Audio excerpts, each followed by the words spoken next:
G'nagay Ninjawan. Hello everyone.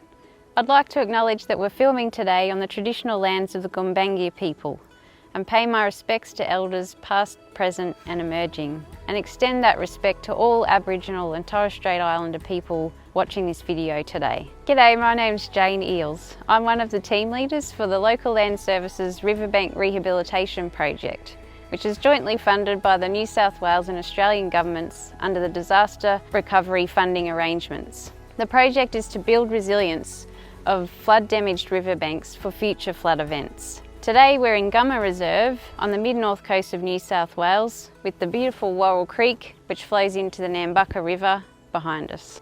If you own riverfront land, no doubt some of you have seen quite dramatic changes with this year's floods. You might be concerned about the erosion you've seen or the land you've lost. Today we'd like to provide some insight to key concepts of river behaviour and the factors that influence how water flows and how it moves the riverbank material along the way. So there's some key concepts to understand about river behaviour. Essentially they're all about stream power and energy. The first one's pretty simple, and that is fast versus slow. The faster water flows, the more power and energy it has to carry material with it as it goes. So the size of that material might vary from small fine silt and sand through to larger river gravel and rocks, or even tree trunks. The faster the water flows, the more power and energy it has to carry larger material. This concept of fast versus slow applies to the three other concepts that we'll touch on. And it might help you if you picture water flowing down a gutter when it rains. So the steeper the gutter, the faster the water will flow. And the steeper and longer the gutter is, the faster the water flows down the gutter. And the same concept applies in a river. The next one is straight versus curved. So water flows faster down a straight gutter than it does if it's trying to flow around a bend. If you've ever played slot cars as a kid, you'll know you can go faster down the straights than you can around the bends. And again, the same thing applies in a river. And the last one is smooth versus rough. So water will flow faster down a smooth gutter than when it hits some rough spots that might have leaves piled up or grass growing in it. And you'll notice that that's where the water slows down and dirt starts to accumulate there.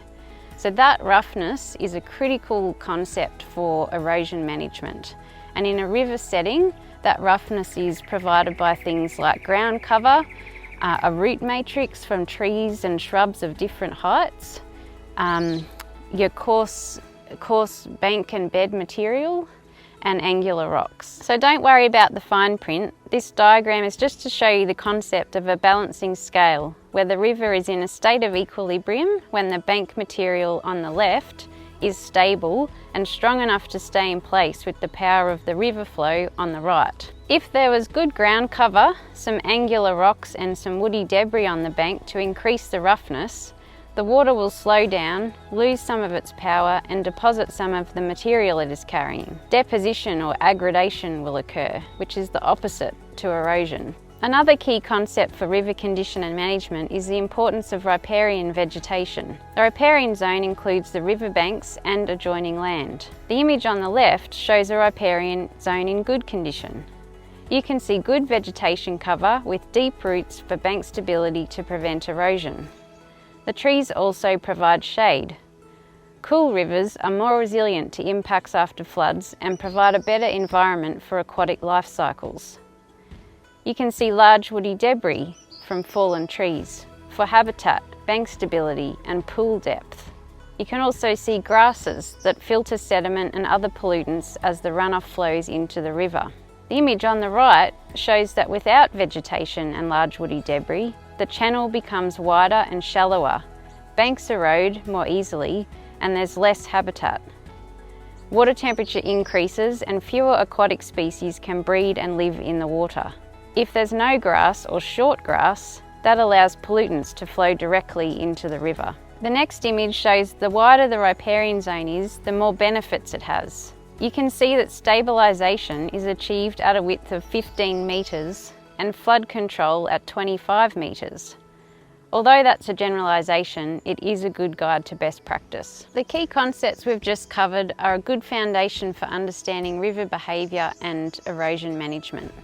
In the next video, we'll look at how these apply to different types of erosion and their causes. In this photo, you can see that the trees at the bottom of the bank have been pushed over with the power of the flow, and the entire surface of the bank has been sheared off or scraped away. This type of erosion is called scouring. It can happen wherever the power of the water exceeds the stability of the bank, but it's more dominant on outside bends, where the banks are longer and wider and the water has to travel further. It builds up more momentum and speed than on the inside bend. The water is also deeper on the outside bend, so all these factors combine to create a corkscrew movement called helical flow, which increases the power on the outside bend and exacerbates the shearing or scraping effect of water on the riverbank. This photo shows erosion at the toe or base of the bank, which is often caused by the power of wind and wave wash lapping against it. It also shows a crack above the toe of the bank, caused by a change in bank material. For example, coarse material and clay in the toe, and a finer, more dispersive material above it, which is eroding away with the power of higher, faster flows. I can't see any rock at the toe of the bank, so it will continue to erode further back and eventually will undercut the material above it. Depending on the conditions and materials, the top part of the bank will then either slip down feet first, slumping, or topple over head first, called sloughing. The other factor that can cause slumping is when the bank materials are saturated after being inundated with water, and there's a drawdown effect as the force of gravity pulls or sucks the water down and pulls the bank material with it. This can happen periodically with flooding or daily with tides. This last photo shows a severe case of gullying, which is often caused by overland flow runoff. The waterfall feature in the middle finds a weak spot in the area of impact where it lands and continues to erode and move upstream. This is called a nick point or head cut. As it retreats, the banks collapse in on both sides. Stream bed lowering is similar to gullying, but it happens in the bed of a waterway. It's something to be aware of and to look out for. It's quite common in areas that have a history of dredging because the level of the riverbed has changed and is trying to find a new equilibrium. Now you know the common types of erosion and what causes them, the next video outlines a range of best practice actions you can do now. If you notice vegetation debris that's squashing native regrowth on the riverbank and it's small enough to move by hand, you can lift it up and move it aside. Otherwise, it's best practice to let sleeping logs lie. Large woody debris provides fish habitat and can increase bank stability and reduce erosion. To address gullying, you can divert or slow overland runoff with hay bales and star pickets, coir logs or sandbags. These simple techniques are effective for small-scale gullying, but for larger scale gullying or bed erosion, hybrid solutions of hard engineering and revegetation will be required, so you should seek guidance from a river practitioner. Keep stock away from the riverbank and out of the adjoining riparian zone. They may eat weeds, but they also spread them.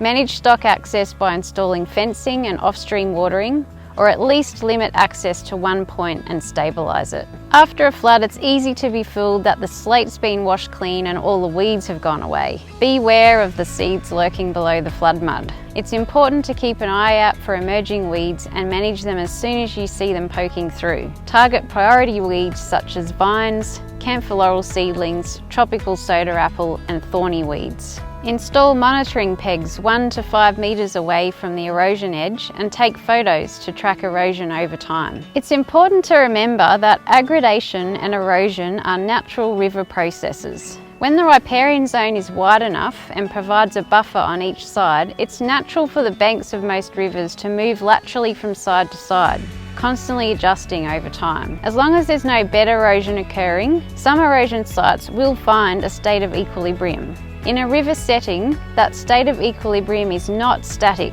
Rivers are dynamic natural systems that change over time. The first question river practitioners always ask themselves is, what would happen if we did nothing? In practice, that's not very accurate, so I've changed it to bolster it and let it be. By bolster, I mean the things we've just covered: manage stock access and do weed control. In the right conditions, sometimes these actions are all it takes for the riverbank vegetation to regenerate and for the erosion to stabilise.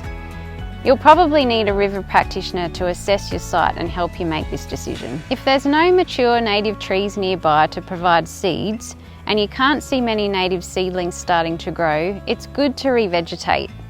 Scatter native grass seed over bare ground and plan for planting a mix of local native shrubs and trees of different heights in spring.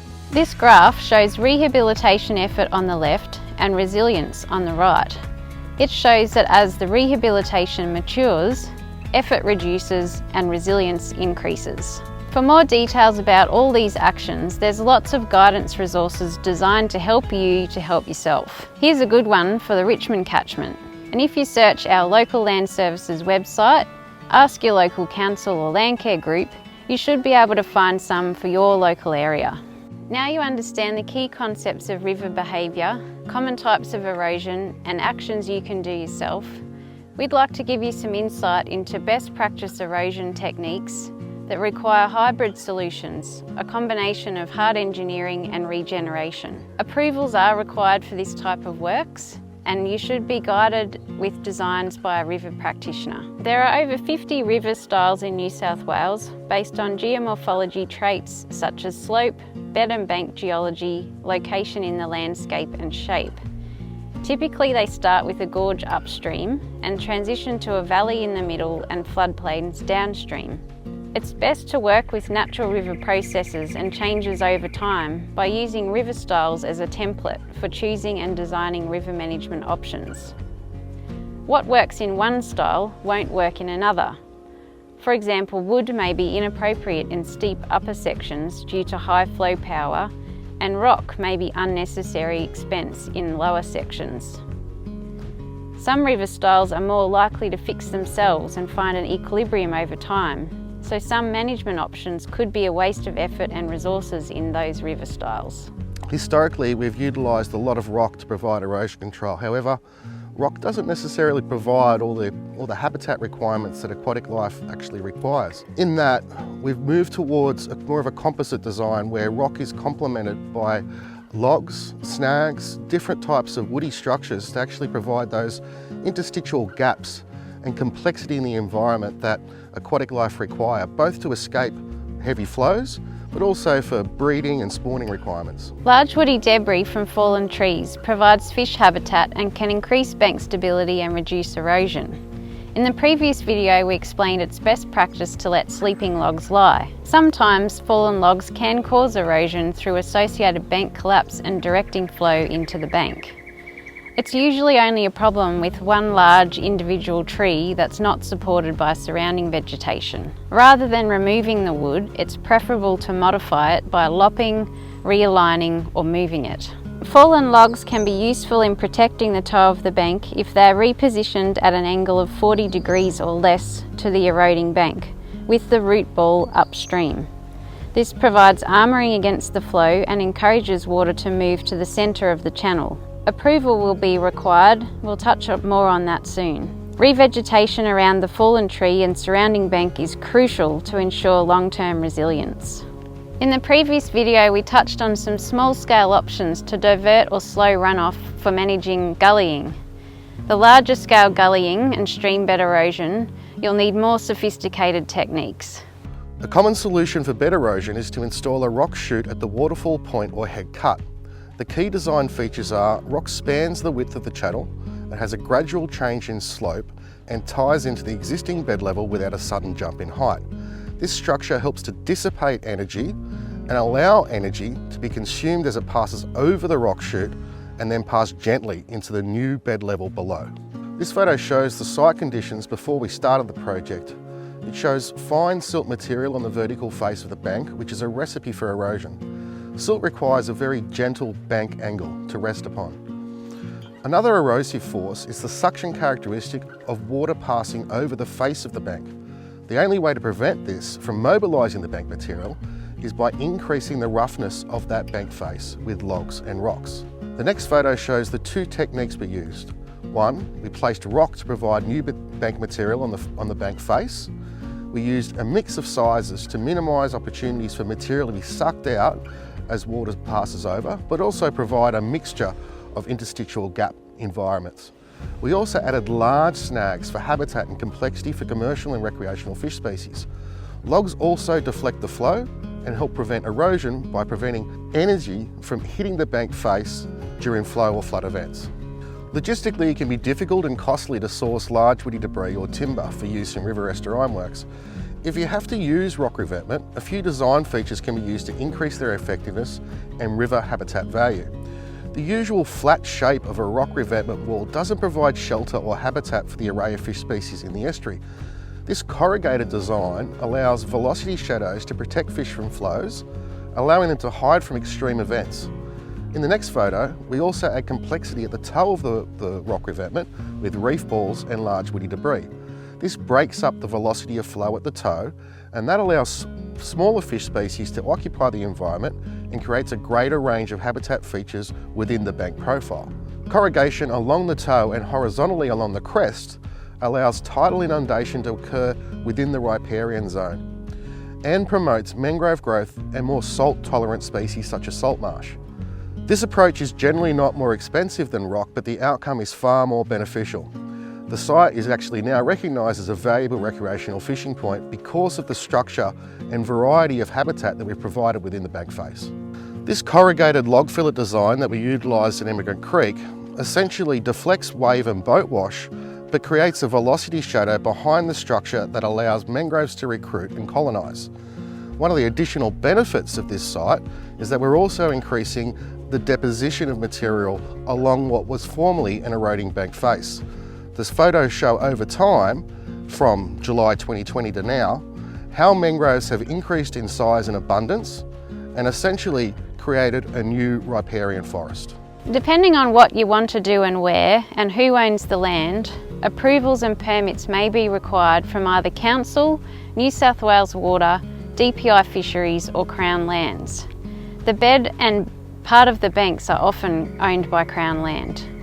As a general rule, anything that involves machinery, in-stream works, disturbing soil on banks, changing native vegetation or placing fill will require approval. Local land services can help to guide you through the process. For advice and support to manage riverbank erosion on your property, contact your local land services office by phoning 1300 795 299 or send an email to riverrehab@lls.nsw.gov.au. Send your contact details, property address and photos of the erosion site, and we'll use that information to start doing an impact assessment.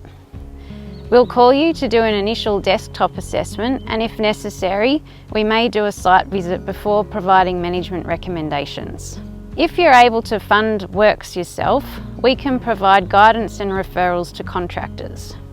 Otherwise, the best thing to do is get in touch with us so we can start doing impact assessments, provide advice on best practice, and keep you updated if funding opportunities become available.